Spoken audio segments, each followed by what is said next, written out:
Did you know that there was over thousands of people right at your church office building?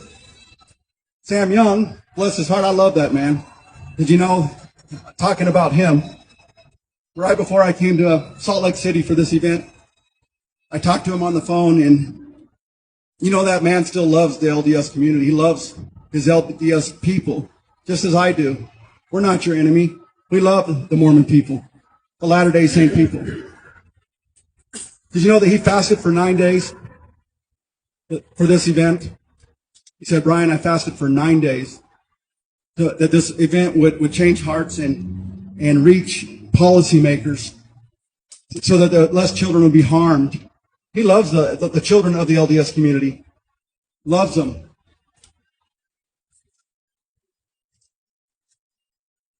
You know, I'd ask you to go and take a look at those stories. I was one of the people that handed them to him, to your public official. It's one of the delegates, I think, is what we were called. I know my son.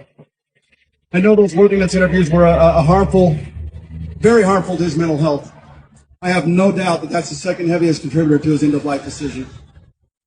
And in all those interviews, those testimonies, Sam Young said that more than half of the people in those testimonies indicated that they had suicidal ideation over those worthiness interviews. You know, I have some young men that I know attempt suicide. He was in the hospital for 2 weeks, and when he came out, he said, you know what, my faithful Mormon mom doesn't understand, but you do, Brother Bresee. And he told me it was because he was shamed over those worthiness interviews. So I'm hearing stories, and I keep hearing stories. That's what I'm doing here today. I'm not here to make enemies with you, President Nelson. I'm here to, as a brother in the faith, to try to change. I love the Mormon. I mean, it's my people. It's my heritage. You can do better, President Nelson. You know, a man like me shouldn't have to leave the church to share the message. To try to protect LDS children, I should not have had to have left the church. Sam Young should not have been excommunicated for trying to protect the children, our children, the LDS children. Should not have been excommunicated for that.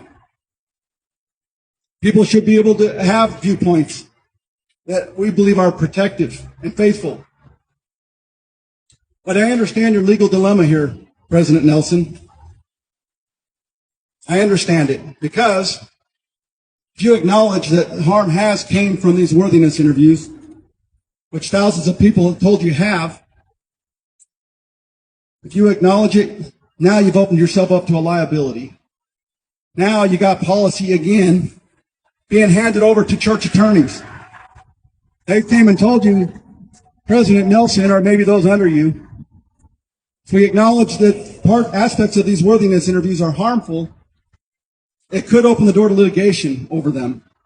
So we can't do a turnaround in hardly any way on them, or else it's an acknowledgement of a liability. So we have to hold the course of something that we know people are dying over. My son, the second heaviest contributor to his end-of-life decision. People are dying. So, President Nelson, you have a choice to make here. You have a choice. Are you going to worry about liability concerns? Are you going to delegate this conversation to church attorneys? Or are you going to work it out in your mind and find a better way to prepare people for the temple participation or the priesthood? Are you going to find a way that's more Christ-like? President Nelson, this is a serious question, because you're the only man that can change this. It's you. It's in your hands. Lives are in your hands, President Nelson. Lives. I can't stress that to you enough. You delegate this to the attorneys and let them decide this for you? They're not the policymakers. They're not the prophet, seer, and revelator. They're not the president. You are, President Nelson. And you're where the buck stops. If another child dies of a worthiness interview or attempts suicide of a worthiness interview, guess who's on the hook? You think you're going to end this life and go to the next one and you're going to get a good and faithful servant? No, President Nelson. It's not going to be a good and faithful servant. It's going to be, why did you not change policy when you were clearly shown that what you were doing was harming the community of LDS people that you lead? It's harming so many people. You're responsible for that harm because nobody else can change the policy but you. The interrogation's got to end. I want you to go and pray and fast and ask for a better way to do this. There's got to be a better way. Let God guide you.